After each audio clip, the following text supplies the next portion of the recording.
সুনামগঞ্জের দোয়ারা বাজার উপজেলার ইদুকুনা গ্রামের প্রবাসী সন্তান মোহাম্মদ এমরান হোসেন তার বিরুদ্ধে ওঠা মানব পাচারকারী তকমার তীব্র প্রতিবাদ জানিয়ে বলেন, আমি কোনো অপরাধে জড়িত নই, পরিকল্পিতভাবে আমাকে সামাজিকভাবে হেয় করা হচ্ছে। বিস্তারিত থাকছে আবু বক্করের প্রতিবেদনে। বুধবার দোয়ারা বাজার প্রেস ক্লাবে আয়োজিত এক সংবাদ সম্মেলনে এমরান হোসেন বলেন, সম্প্রতি কয়েকটি সংবাদপত্রে প্রকাশিত মানব পাচারকারী এমরান হোসেন বিজিবির হাতে আটক এমন শিরোনামের খবর মিথ্যা, ভিত্তিহীন ও উদ্দেশ্যপ্রণোদিত। তিনি জানান, তার বাবা আনোয়ার হোসেন ৩৫ বছর ধরে সৌদি আরবে পরিশ্রম করে সংসার চালাচ্ছেন এবং তিনি নিজে একজন সাধারণ পরিবহন কর্মী হিসেবে মোটরসাইকেলে যাত্রী পরিবহন করে জীবিকা নির্বাহ করেন।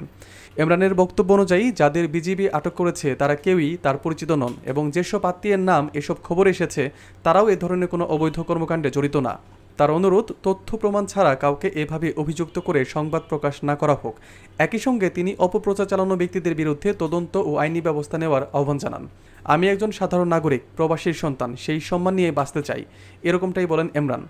সংবাদ সম্মেলনে উপস্থিত ছিলেন স্থানীয় গণ্যমান্য ব্যক্তি সিরাজ মিয়া, আজিম মিয়া, ইয়াকুব আলী, আব্দুস সালাম, মহসিন সহ আরও অনেকেই। দোয়ারা বাজার উপজেলার স্থানীয় সাংবাদিকরাও এ সময় সেখানে উপস্থিত ছিলেন। যে অভিযোগ আনা হয়েছে তা স্পষ্ট গুজব।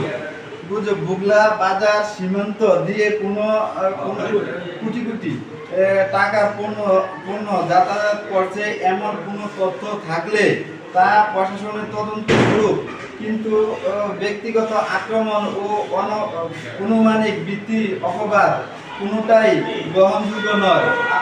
আমি প্রশাসনিক আইনশৃঙ্খলা বাহিনী ও গোয়েন্দা সংস্থার কাছে বিনীত অনুরোধ জানাচ্ছি, যদি আমি ও আমার পরিবারের বিরুদ্ধে কোনো তথ্য প্রমাণ, ভিডিও ফুটেজ, অর্থনৈতিক লেনদেন বা পাচার সমস্ত দলিল থাকে তাহলে যথাযথ আইনি ব্যবস্থা নিন।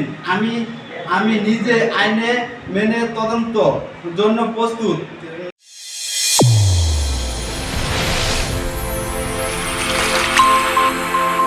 চ্যানেল A1 হৃদয়ের